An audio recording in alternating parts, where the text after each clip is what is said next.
Ang pelikula ay nagsisimula noong Desyembre taong 2022, kung saan isang lalaking nagngangalang Dan Foster ang nagbibigay ng panayam sa telepono para sa posisyon ng isang lab researcher. Umaasa siyang ang kanyang record bilang isang Green Beret sa militar at ang kanyang kasalukuyang trabaho bilang isang guro sa biology ay makakatulong para siya ay matanggap. Pagkatapos nito, pumasok siya sa kanilang bahay kung saan may Christmas party at tinawag ang kanyang anak na si Muri upang tulungan siyang buhatin ang mga pinamili. Habang nasa labas, tinapos ni Dan ang tawag ngunit nalaman niyang nakuha na ng iba ang posisyon, malamang si John Krinsky, na labis niyang ikinagalit. Labis siyang nadismaya ngunit pumasok pa rin sa loob upang manood ng FIFA World Cup kasama ang kanyang anak. Habang nanunood, nagkaroon sila ng heart-to-heart na usapan tungkol sa kinabukasan ni Muri. Ngunit may kakaibang nangyari sa telebisyon, biglang na-interrupt ang laro nang may lumitaw na nagliliwanag na ulap ng usok at kuryente sa field. At maraming armadong sundalo ang nagsilabasan mula rito. Pinangunahan sila ng isang babaeng nagngangalang Lieutenant Hart, na ipinaliwanag na sila ay galing sa taong 2051. Ayon sa kanya, isang alien species na tinatawag na White Spikes ang sumikop sa mundo at halos nalipol na ang sangkatauhan. Naroon sila upang humingi ng tulong mula sa kasalukuyan upang labanan ang digmaan. Sa susunod na 12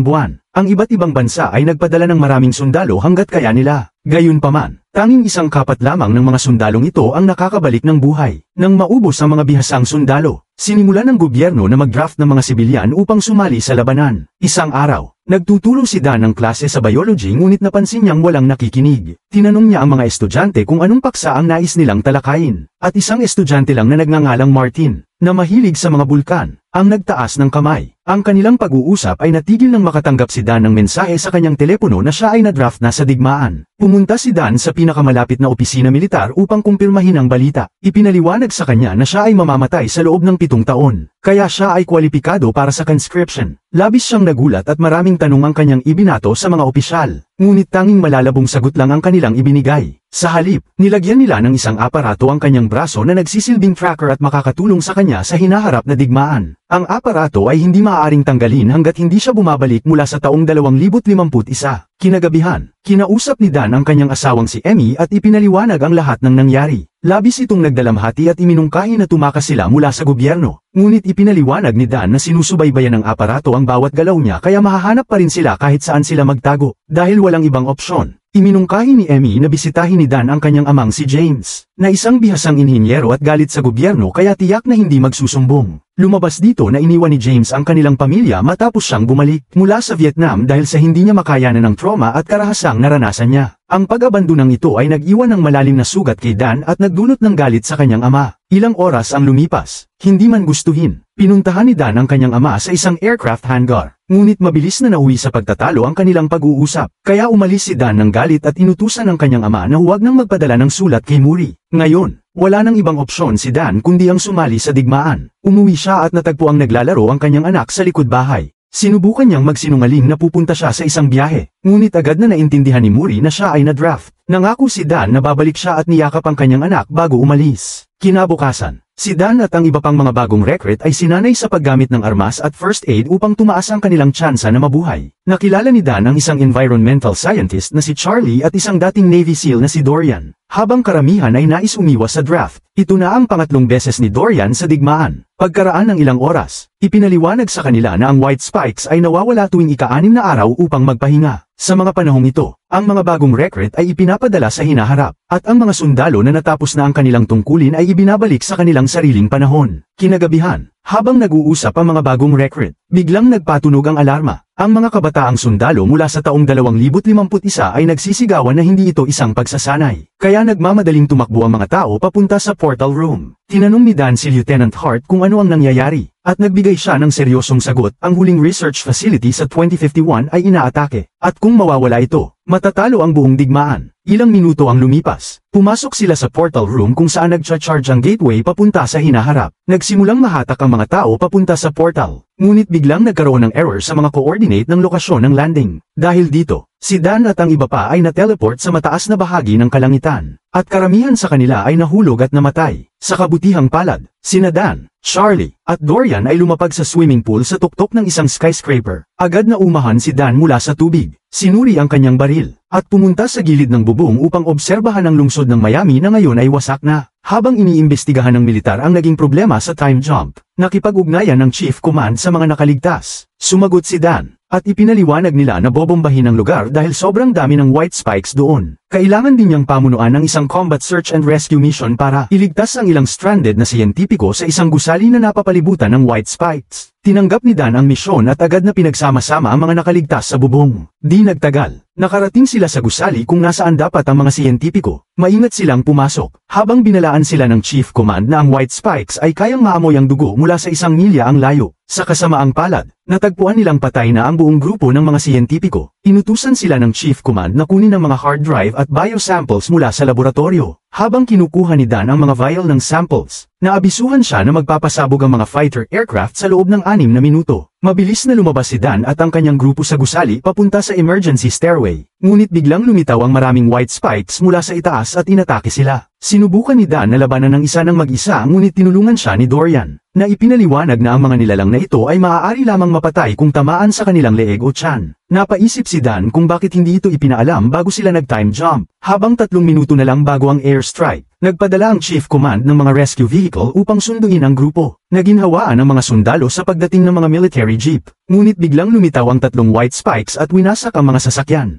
Maraming miyembro ng grupo ang napatay habang sinusubukang tumakas at lumaban. Ilang segundo lang, nagsimula na ang airstrike, at ang natitirang 7 sa grupo ay pilit na tumakas mula sa bombing zone. 2 sundalo ang nag-alay ng kanilang buhay upang harangin ang white spikes, na nagbigay daan sa 5 natitira upang makalabas sa oras. Kinabukasan, nagising si Dan sa isang military base sa Caribbean kasama si Charlie. Maya-maya, nakilala nila si Dorian, na ipinaliwanag na silang 3 lamang ang nakaligtas. Tinanong ni Dan si Dorian tungkol sa kuko ng white spike na nakasabit sa kanyang leeg. Ipinaliwanag ni Dorian na siya ay may taning na 6 na buwan dahil sa cancer. Isang balitang natutunan niya noong una siyang na-draft. Sinabi rin niya na ang dahilan ng paulit-ulit niyang pagsali sa digmaan ay para mamatay sa sarili niyang paraan. Pagkatapos nito, ipinatawag si Dan upang makipag-usap sa pinuno ng Chief Command. Sa kanyang matinding pagkagulat, ito pala ay si Colonel Murray Forrester. Ang kanyang anak na babae na ngayon ay matanda na. Ipinahayag nito na mayroon siyang PhD sa biotechnology mula sa MIT, na ikinatuwa ni Dan. Ngunit ipinaliwanag ni Murray na hindi siya dinala sa 2051 upang mag-reunion silang mag-ama. Ang tanging dahilan kung bakit narito siya ay upang matulungan si Murray sa isang napakahalagang gawain kapag dumating na ang tamang oras. Tumanggi si Murray na sabihin sa kanya kung ano yon, ngunit iginiit niyang ito ang magiging pinakamahalagang kaganapan sa kasaysayan ng sangkatauhan. Balak niyang i-cast siya bilang Super Mario. Pagkatapos nito, ang dalawa ay nagpunta sa isang tent ng militar kung saan isiniwalat ni Murray na nakagawa na sila ng lason na pumapatay lamang sa mga lalaking white spikes. Ngayon, nais niyang tulungan siya ni Dan na mahuli ang isang babaeng white spike upang matutunan nila kung paano makakagawa ng lason na papatay din sa mga ito. Habang papunta sa isang pugad ng white spikes sakay ng helicopter, sinabi ni Murray na bigla na lang lumitaw ang mga halimaw sa mundo. Lumabas sila mula sa hilagang bahagi ng Russia at kumalat sa iba't ibang panig ng mundo. Ngunit walang sino man ang nakakita ng anumang sasakyang pandagat, crash site, o palatandaan ng kanilang pagdating sa mundo. Nagtanong si Dan kung ano ang nangyari sa kanilang pamilya mula 2022 hanggang 2051. Ngunit sinabi ni Murray na mas mabuting huwag nilang pag-usapan yon.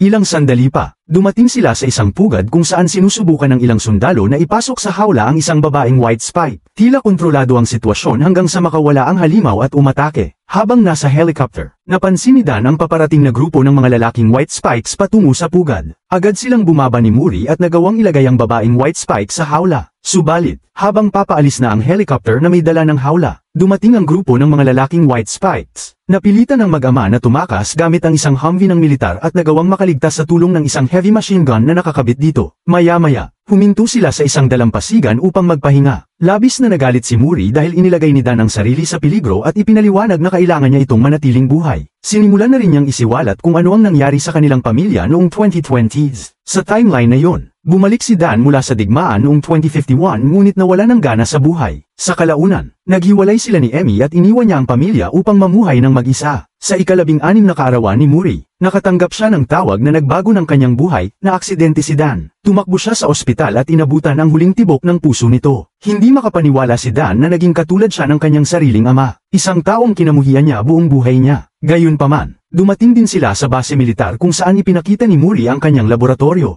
Dito, sinusubukan niyang mag-synthesize ng lason at handang subukan ang libu-libong kombinasyon upang makahanap ng lason na papatay sa babaeng white spike. Sinabi ni Murray na may 21st oras na lamang bago si Dan ay ipadala pabalik sa kanyang timeline. Kinaumagahan, bumalik si Dan sa laboratorio at tinanong si Muri kung paano niya planong gamitin ang lason. Ipinaliwanag niya na nauubusan na ng mapagkukunan ang militar ng 2051 kaya kailangan niyang dalhin ni Dan ang lason pabalik sa kanyang panahon upang mass-produce ito. Sa ganitong paraan, maiiwasan na ang digmaan bago pa ito magsimula. Habang nag-uusap sila, inihayag ng computer na ang kasalukuyang pagsusuri ay may 100% na tagumpay, nahanap na nila ang tamang lason. Sa kasamaang palad, biglang nagising ang babaeng White Spike at gumawa ng malakas na sigaw. Na-breach ang buong base ng White Spikes, kaya't napilitan sina Dan at Muri na magtangkang makatakas papunta sa helicopter pad. Napalibutan sila ng mga halimaw at kinailangan nilang makipagbarilan upang makatakas. Subalit habang papunta sa helicopter, bumigay ang sahig dahil sa bigat at nagsimulang dumulas sina Muri at ang White Spike papunta sa gilid. Sinubukan ni Dan na iligtas ang kanyang anak ngunit bigla siyang na-teleport pabalik sa 2022 habang nasa kalagitnaan ng pagtalon. Pag-aisang niya, hawak pa rin niya ang vial na naglalaman ng lason. Makalipas ang ilang sandali, sinabi niya kay Lieutenant Hart na kailangan nilang i-mass produce ang lason at ipadala ito pabalik sa nakaraan. Ngunit ipinaalam sa kanya ni Hart na nasira na ang time portal mula sa kabilang dulo at wala nang makakabalik sa hinaharap. Walang magawa, umuwi si Dan at agad niyakap ang kanyang munting anak. Kinagabihan, ipinaliwanag niya kay Emmy na nakilala niya si Muri sa hinaharap at gumawa sila ng lason ng magkasama. Napakahusay niyang gumawa ng mga lason. Mahal, nakakabaliw. Dagdag pa niya na walang nakakaalam kung saan nagmula ang mga White Spikes dahil bigla na lang silang lumitaw noong taong 2048. Nang magmungkahi ang kanyang asawa na maaaring ang mga nilalang na ito ay nagmula sa kalawakan at dumating sa mundo ilang taon bago pa lumitaw. Nagkaroon ng ideya si Dan. Biglang lumipat ang eksena sa isang bar kung saan nakikipag-usap si Dan kay Dorian. Pinag-usapan nila ang mga pangyayari sa hinaharap at nagkasundong hanapan ng solusyon para mapigilan ang digmaan bago pa ito mangyari. Kinuha nila ang White Spike clone na nakasabit sa leeg ni Dorian at dinala ito kay Charlie, isang eksperto sa agham pangkapaligiran. Sinuri ni Charlie ang claw at natuklasang mayroon itong volcanic ash mula sa China. Nagtaka sila dahil ang mga White Spikes ay unang lumitaw mula sa hilagang bahagi ng Russia, hindi sa China. Di nagtagal, nagtungo ang tatlo sa biology classroom ni Dan at tinanong si Martin kung paano nagkaroon ng ash mula sa China ang isang nilalang mula sa Russia. Ipinaliwanag ni Martin, na obsessed sa mga bulkan, na ang ash ay mula sa pagsabog ng Changbai Mountain 1,000 taon na ang nakalipas. Ang pagsabog na ito ay napakalaki kaya't ang abo nito ay natagpuan pa rin sa ilalim ng mga iceberg sa hilagang Russia. Sa kanilang natuklasan, napagtanto ng grupo na dumating ang mga White Spikes 1 milenyo na ang nakalipas at na-freeze sa ilalim ng yelo. Sa pamamagitan ng simulation, napag-alaman nila na matutunaw ang mga glacier sa Russia pagsapit ng 2048, ang eksaktong taon kung kailan umatake ang mga White Spikes. Humingi sila ng pondo mula sa US Air Force para sa isang lihim na misyon sa Russia, ngunit tumanggi ang gobyerno dahil sa masamang relasyon ng US at Russia. Dahil dito, pumunta si Dan sa kanyang ama, si James, na may koleksyon ng hindi rehistradong eroplano. Pumayag agad si James, at sumama si Lieutenant Hart dala ang batch ng bagong lason. Pagkalipas ng ilang oras, nakarating sila sa Academy of Glacier Sciences sa hilagang Russia at nagsimulang maghanap ng kakaibang palatandaan. Sa wakas, natuklasan nila ang isang lugar kung saan humihinto sa paggana ang mga elektronikong aparato dahil sa kakaibang magnetic field. Gamit ang maraming eksplosibo, binuksan nila ang isang butas na tila pasukan ng isang sinaunang kuweba. Maingat na pumasok ang grupo at natagpuan ang isang nagyayelong alien spaceship. Nakita ko na ito dati, sabi ni Star-Lord, isang biro. Ginamitan nila ng chainsaw ang yelo upang makapasok at natuklasan na crash site pala ito. Hindi sinadyang mapunta ang mga alien sa Earth. Sa loob, natuklasan nila ang mga White Spikes sa mga biopod. Napagtanto nila na ang mga nilalang na ito ay kargamento, mga bioengineered weapon na ginawa ng ibang lahi ng alien upang sakupin ang ibang planeta. Agad nilang sinimulan ang pag-inject ng lason sa mga pods at nakita ang mga White Spikes na nasasaktan, na nagpapatunay na epektibo ang kanilang lason. Ngunit nagising ang mga hindi na-inject na nilalang at umatake. Pinagbabaril nila ang mga ito, ngunit may ilang nakatakas. Sa kritikal na sandali, sinabi ni Dorian na kailangan nilang pasabugin ang buong barko. Iniabot niya kay Dan ang kanyang claw at nagpaiwan upang buhayin ng bomba habang tumatakas ang lahat. Sa kasamaang palad, inatake ang grupo sa kanilang paglabas. At tanging sina Dan, Charlie, at James lamang ang nakaligtas bago sumabog ang barko. Lahat ng nilalang sa loob ay napatay maliban sa isang malaking pulang bellied na nilalang, ang babaeng White Spike. Napagtanto ni Dan na problema ito dahil maaaring gamitin ng ibang tao ang nilalang para sa masama. Sa isang matalinong hakbang, gumawa si Dan ng isang snowman at binalutan ito ng jacket upang magmukhang tao. Nahulog sa bitag ang reyna ng White Spikes at bumaba sa lugar na malapit sa kanila. Naghihintay sina Dan at James gamit ang kanilang mga sniper rifle para sa tamang pagkakataon upang atakihin ang reyna. Nang bumaba ito sa lupa, agad silang nagpaputok at patuloy na binaril ito hanggang sa maitulak nila ito sa gilid ng bangin. Sa kasamaang palad, bumalik ang malakas na halimaw at umatake sa paraang napilitan ng mag-ama na magkahiwalay. Nagpakawala ito ng spike mula sa malayo at sumugod kay Dan. Ngunit ginamit ng ating bida ang parehong spike upang saksakin ang bibig ng Reyna. Samantala, pinukpok naman ni James ang mata ng halimaw gamit ang palakol. Nabulag ang Reyna at nagsimulang magwala sa desperasyon. Sinamantala ni Dan ang pagkakataon upang i-inject ang lason sa binti ng halimaw. Ngunit sa kanyang matinding pagkagulat, sapat na matalino ang White Spike Queen upang putulin ang sarili nitong binti bago kumalat ang lason. Sa kritikal na sandaling ito, itinaas ni James ang kanyang nasugatang kamay upang amuyin ng alien ang kanyang dugo at sundan siya. Gayunpaman, tumanggi si Dan na hayaang mamatay ang kanyang ama. Tumalon siya sa Reyna. Ginamit ang claw ni Dorian upang hiwain ang leg nito, at ipinasok ang huling vial ng lason sa bibig nito bago niya ito itinulak muli sa bangin. Bumagsak ang Reyna sa isang malaking bato at tuluyang namatay. Kinabukasan, iniulat sa mga balita sa buong mundo ang isang pagsabog sa Russia na pumatay sa maraming alien. Sinubukang angkinin ng gobyerno ang kredito para sa buong operasyon. Samantala, umuwi si Dan at muling nakasama ang kanyang pamilya. Iniwan na rin niya ang lahat ng sama ng loob at niyakap ang kanyang ama.